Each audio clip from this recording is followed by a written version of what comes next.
Graça e paz, Talmidim, amar teologia, doutrina do pecado. Finalmente chegamos à conclusão da nossa série de ensinos sobre amar teologia ou a doutrina do pecado. Hoje nós queremos responder algumas perguntas curiosas relacionadas a amar teologia, a queda do homem. Primeira resposta à primeira pergunta. O homem tornou-se como Deus quando pecou? Porque o capítulo 3 de Gênesis, o verso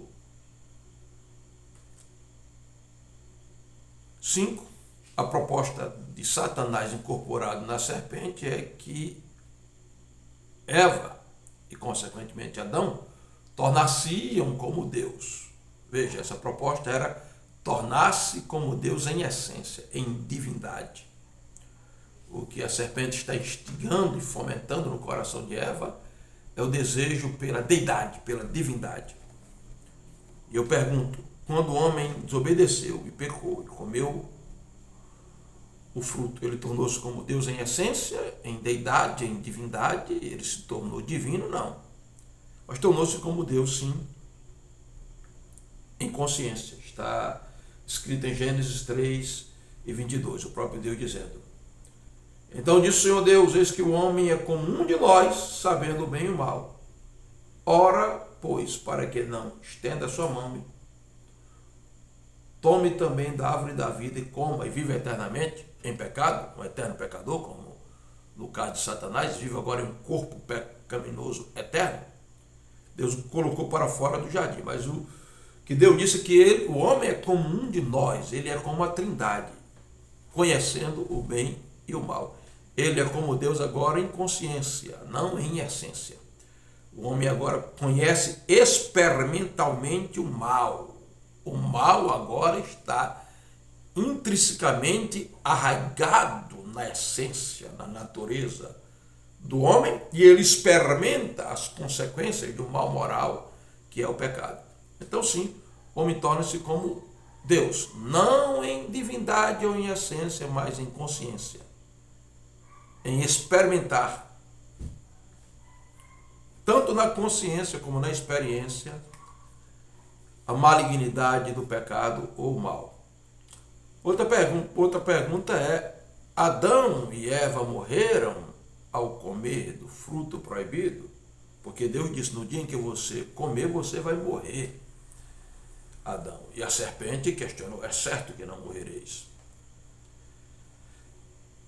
Adão e Eva não morreram imediatamente no que diz respeito à morte física, porque nós já falamos que existem 4 tipos de morte: espiritual, moral, física e eterna.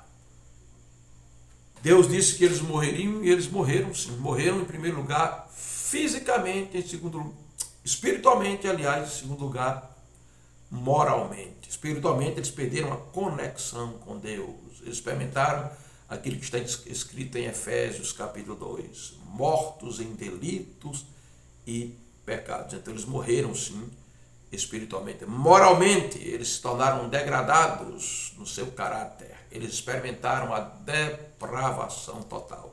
Aquilo que Paulo vai descrever em Romanos, no capítulo 3. Então eles morreram moralmente. E fisicamente, não morreram no mesmo dia, porque Adão viveu 930 anos, mas a Bíblia diz em Gênesis capítulo 5 e verso 5 também: foram todos os dias de Adão 930 anos e morreu. Então ele experimentou, sim, a morte física 930 anos depois de ter morrido espiritualmente. Alguém fica escandalizado com esse texto, dizendo como é que um homem consegue viver 930 anos, como é que Metusalém viveu 969 anos. Veja, o pecado foi se agravando de uma forma tão grande que a vida do homem, a longevidade foi diminuindo. E depois do dilúvio, o homem passa a viver 100, 120 anos, ele vai caindo a chegar até a faixa etária de 80, ele já está ultrapassando o limite da longevidade. Alguém pergunta, mas poderia o homem viver tanto?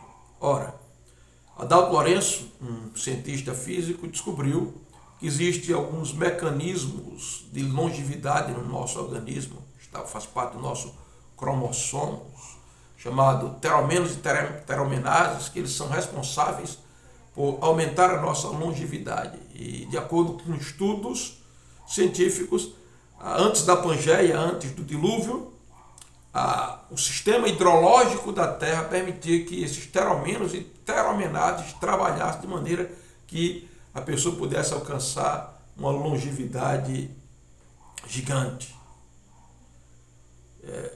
Se você acha que é um absurdo alguém viver 930 anos nessa época, eu perguntaria a você, e a teoria da evolução, que diz que o homem, para evoluir de uma espécie a outra, para sair do estágio primata e chegar ao estágio de Homo sapiens, essas loucuras da evolução, que o homem passa bilhões e bilhões de anos de um estágio para outro até evoluir, isso não é uma loucura maior?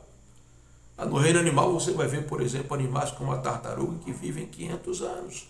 O Deus que dá capacidade a um ser, a um animal, viver 500 anos, não poderia antes do pecado, por causa do sistema hidrológico, a vida do homem, o próprio ecossistema da terra, o estilo de vida, viver, a alimentação, viver todo esse tempo, até que o pecado foi minando aos poucos a longevidade do homem. Então a pergunta é, Adão morreu? Sim, morreu. Morreu espiritualmente, moralmente. Depois ele vai morrer fisicamente e se Deus não providencia a redenção, ele morreria eternamente.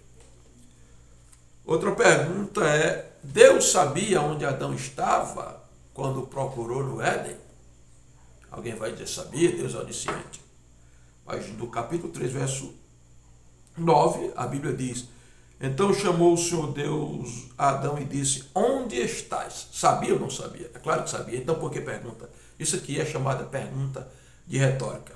Duas coisas precisamos entender. Aqui é um antropomorfismo e uma cristofania. Eu acredito que é Cristo materializado e a linguagem é antropomórfica. É como se um amigo está conversando com outro amigo. Mas na verdade é uma pergunta de retórica. Quando Deus pergunta a Adão, Adão, onde estás? Deus está dando uma oportunidade a Adão de confessar o seu eu, de se apresentar, de não cobrir, dizer estou aqui, porque errei, tive medo, me escondi. Na verdade, quando Deus pergunta a Adão, Adão, onde estás? O que Deus está querendo é que Adão veja onde ele espiritualmente está. Ao invés de se apresentar para uma comunhão íntima, plena e sem segredo com Deus, ele está escondido de Deus, porque está por trás das árvores denuncia que ele agora está em pecado. Ele não tem mais coragem de encarar Deus frente a frente. E a última pergunta, para fecharmos essa série de vídeos sobre a marteologia, é: Adão e Eva salvaram-se? Foram perdoados do seu pecado? A resposta está no capítulo 3, verso 21 de Gênesis. E fez o Senhor Deus a Adão e a sua mulher túnicas de pele e os vestiu. Deus fez túnicas para vestir o homem, porque lembre-se que eles estavam vestidos com aventais feitos de figueira, que representa a obra das mãos dos homens, a sua própria religião, seu próprio esforço de encobrir a sua nudez espiritual, a sua autocomplacência. Mas Deus matou pelo menos 2 animais, eu acredito 2 cordeiros. Sangue foi derramado e Deus fez túnicas e vestiu Adão. Adão e Eva saíram da presença de Deus, saíram do Éden cobertos, vestidos. A palavra perdoar no hebraico, a linguagem teológica é expiação. Expiação vem de per, que deu origem a caporete, a tampa da arca, kipur, que é exatamente cobrir. Então, perdoar no original é cobrir, vestir o homem, cobrir o pecado. O que Deus fez aqui foi matar 2 animais. O salário do pecado é a morte. Sangue foi derramado. E aqui está a primeira tipificação do Calvário. Esses 2 cordeiros representam Cristo, o Cordeiro de Deus, que nos veste de perdão, Adão e Eva saem vestidos de perdão, expiados, cobertos pela pele daqueles animais cujo sangue foi derramado, apontando para o Calvário, para o sangue que se derramaria para perdoar os nossos pecados. Sim, Adão e Eva foram perdoados. Você vai encontrar no capítulo 4, por exemplo, Abel oferecendo sacrifício de adoração, sacrifício de sangue, prestando um culto. Com quem ele aprendeu? Ele aprendeu com seus pais, com Adão, com Eva, que viram a dramatização da cruz no sangue daqueles animais e saíram da presença de Deus perdoados, expiados. Eles foram sim salvos, eles foram perdoados de seus pecados.